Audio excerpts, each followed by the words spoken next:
ইষ্টং কার্যং ভূ। নমস্কার, সবাই কেমন আছেন? সুপ্রিয়া নতুন একটি ব্লগে আপনাদের অনেক অনেক স্বাগত।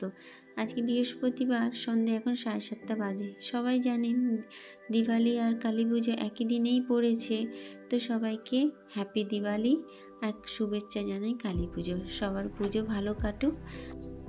কয়েক বছর ধরে কালী পুজো আর দিওয়ালি একই দিনে পড়তে আমরা যে দিওয়ালির মজাটা একদমই করতে পারি না।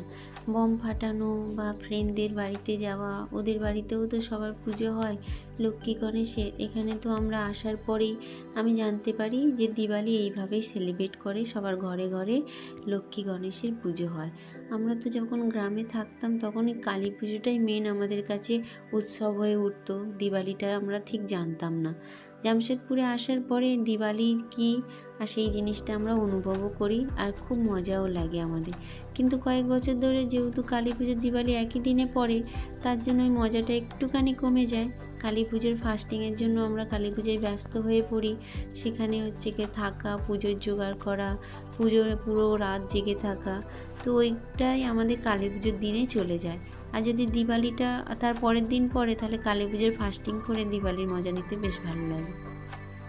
সারাদিন তো ফাস্টিং করে রয়েছি, ফাস্টিংয়ের পরে কাজ বাজ সেরে আর এই বাইরেটা একটু আলপনা দিতে বসেছি। তা আলপনা কি দেব, ওরা যা বিরক্ত করছিল, এদিকে চিঙ্কি এদিকে বেটু। চিঙ্কি বমের আওয়াজে লাফিয়ে লাফিয়ে ওই আলপনার উপরে পড়ছে, রাঙ্গলির উপরে, আর বেটু এসে তো রাঙ্গলিগুলোকে টেনে টেনে সব খারাপ করে দিয়েছে। যা হোক করে দিয়েছি। আর এই যে আজকে বিকালে এই প্রদীপের পার্সেলটা আজকের এসছে। অনেক দিন ধরে ডেলিভারি বয়টা ঘুরছে, যে বলছে দিদি আপনার পার্সেল চলে এসছে, আপনাদের ঘরে তালা বন্ধ, কেউ নেই। আমরা তো থাকি না দিনে, ও যখন আসে আমরা থাকি না। আর আমি বললাম যে এরকম বিকালের টাইমে যদি আপনি আসেন তাহলে আমি পার্সেলটা নিতে পারবো, রিসিভ করতে পারবো, না তো ভাই আমরা নিতে পারবো না। তো তখন বললো যে ঠিক আছে আমি দেখছি। তো অনেক দিন পর এই আজকের দিওয়ালির দিন দিয়ে গেছে। আমারও মনটা খারাপ লাগছিল যে যা প্রদীপগুলো অর্ডার করলাম আর আজকে দিওয়ালির দিন জ্বালাতে পারবো না। তো দেখি বিকালে ওই ভাইটা এসে আমাকে এই প্রদীপগুলো দিয়ে গেছে। প্রদীপগুলো পিতলের না, ওই হবে কিছুর একটা, কিন্তু ওই রং করা গোল্ডেন কালার। আমি ভেবেছিলাম তো পিতল, কিন্তু আমি ভাবলাম যে পিতলের এত কম দামে কি করে দেবে। তা যা হোক করে তো অর্ডার করেছিলাম। 230 টাকা না 35 টাকার দাম ছিল। তো যখন হাতে আসলো তখন বুঝলাম এগুলো পিতলের না, এগুলো কালার করা আছে গোল্ডেন। কিন্তু একটাই ভুল হয়ে গেছে, যে মোমবাতির বাটিগুলো পাওয়া যায় না, এগুলোর উপরে না মোমবাতির বাটি দিলে দেখতে সুন্দর লাগে আর এগুলো খারাপও হয় না চট করে। তো আমি তো অর্ডার করতে ভুলে গেছি, আর অনলাইনেও অর্ডার করতে পারিনি, আর এমনি অফলাইনেও কোনো দোকানে গিয়ে আমার কেনার সময় হয়নি। তাই এখন আমি কী করেছি, সলতেগুলো দিয়ে আর একটুখানি ঘিয়ে চুবিয়ে চুবিয়ে আর এখানে দিয়েছি। জানি না পরে কি হবে, জ্বালানোর পরে খারাপ হয়ে যেতে পারে, কালারগুলো চটে যাবে। আজকের দিনে জ্বালিয়ে দেবো, আজকের দিনের জন্যই অর্ডার করেছিলাম, তারপরে দেখা যাবে। আর এখানে কিছু মাটির প্রদীপ সাজিয়ে রেখেছি, এগুলো এখন পুরো ঘর সাজাবো। আমি এখনও রেডি হতে পারিনি। আর মাটির প্রদীপ সাজানোর ওই থালাটা ভেবেছিলাম যে থালাটা কেমন লাগছে, তাই একটুখানি গাঁদা ফুল দিয়ে আটা দিয়ে জুড়ে দিয়েছি। পুজোতে পরবো বলে শাড়ি বার করে রেখেছি, এখনও তৈরি হতে পারিনি। এই শাড়িটা নিয়েছিলাম বিজয়া দশমীর দিন পরবো, মাকে সিঁদুর দান করতে যাব, তো সেটা তো হয়ে ওঠেনি। তাই জন্য ভাবলাম কালী পুজোর দিন পরি। শাড়িটা খুব শখে নিয়েছিলাম কিন্তু পরা হয়নি। আর লাল কালারের শাড়ি, সাদা আর লালের মধ্যে শাড়িটা, ব্লাউজটা নিয়েছি লাল। এই দেখুন পেটিকোটটা আবার লাল বার করে রেখেছি। শাড়িটা তো ভিতরে সাদা, দাঁড়া সাদা পেটিকোট বার করি তারপরে পরতে পারবো। শাড়িটা খুব সুন্দর লাগছে না? খুব কম দামে পেয়েছি। দোকানে ঢুকতে মাত্র শাড়িটা চোখে পড়লো আর টাঙানো ছিল, এত সুন্দর লাগছিল। তো দামটা জিজ্ঞাসা করতে বললো 500 টাকা। আমি আর দামাদামি না করে বললাম শাড়িটা আমাকে দিয়েই দাও। আর এই শাড়ি থাকলে পাওয়া যাবে না অত চট করে, কেন কি এত কমের মধ্যে শাড়ি তো পাওয়া যায় না এখানে। কলকাতায় হলে তো পেয়ে যায়, কিন্তু এখানে এত কমের মধ্যে শাড়ি পাওয়া যায় না। যেই না শুনেছি 500 টাকা, সঙ্গে সঙ্গেই বৌদিকে বললাম প্যাক করে দাও। এই বৌদিদের দোকানে এলে কিছু না কিছু চোখেই লেগেই যায়। আর অনেক দিন ধরে তো জিনিসপত্র নিতেই থাকি এই দোকান থেকে। তো এসে শাড়িটা পছন্দ হতে নিয়ে নিয়েছি। চলুন এবারে আমি তৈরি হয়ে নিই, আলতাও পরা হয়ে গেছে। তৈরি হয়ে পুজোর তো জোগাড় করেই রেখেছিলাম, এবার প্রদীপগুলো জ্বালিয়ে সব জায়গায় দিয়ে দেবো। এখানে পুজো দিতে যাব, ফল ফুল মিষ্টি, মায়ের জন্য শাড়ি, আলতা, সিঁদুর, এই চুড়ি, এই সবগুলো সব রেডি করে নিয়েছি। আর এই সাইডে সব প্রদীপগুলো জ্বালিয়ে নিচ্ছি, প্রতিটা কোনায় কোনায় প্রদীপগুলো ধরিয়ে দিয়ে একটুখানি বাচ্চাদের সাথে বাজি ফুটিয়ে তারপরে যাব পুজো দিতে। এখন প্রায় 9টা মতন বাজে। এখন তাড়া নেই এত, পুজো তো জানি লেটে শুরু হয়, ওই জন্য একটু দেরি করেই যাব।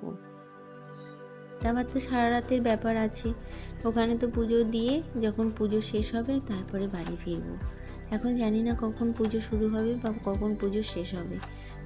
সারা রাত ধরে তো কালী পুজো হয়, আর এবারে অমাবস্যা লেগেছে 3টে না 3:30 লেগেছে, দুপুর।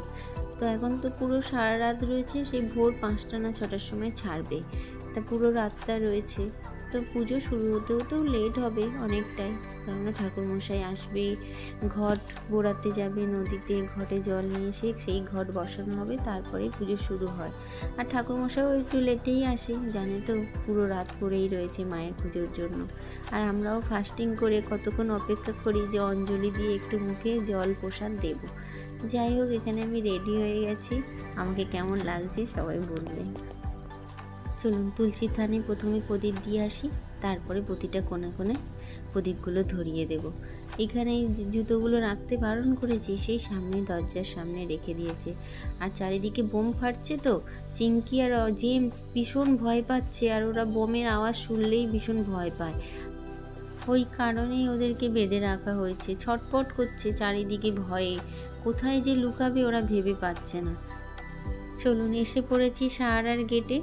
এই দেখুন, গেটে ঢুকতেই চারিদিকটা কেমন ঝকমক করছে, লাইটিংয়ে লাইটিং। আর এই দিওয়ালিটা আসলেই মনটা সত্যি আনন্দে ভরে যায়, যে চারিদিকে আনন্দে সবাই মাতোহারা, চারিদিকে লাইটিং, সবাই বাজি ফুটাচ্ছে। আর আজকের দিনটাতে আমরা একটু মজাটা কম করি, যারা একটু ফাস্টিং করে। পুজোর ওখানে থাকতে হয়, তো ওই জন্য বোম টম ফাটাতে পারি না।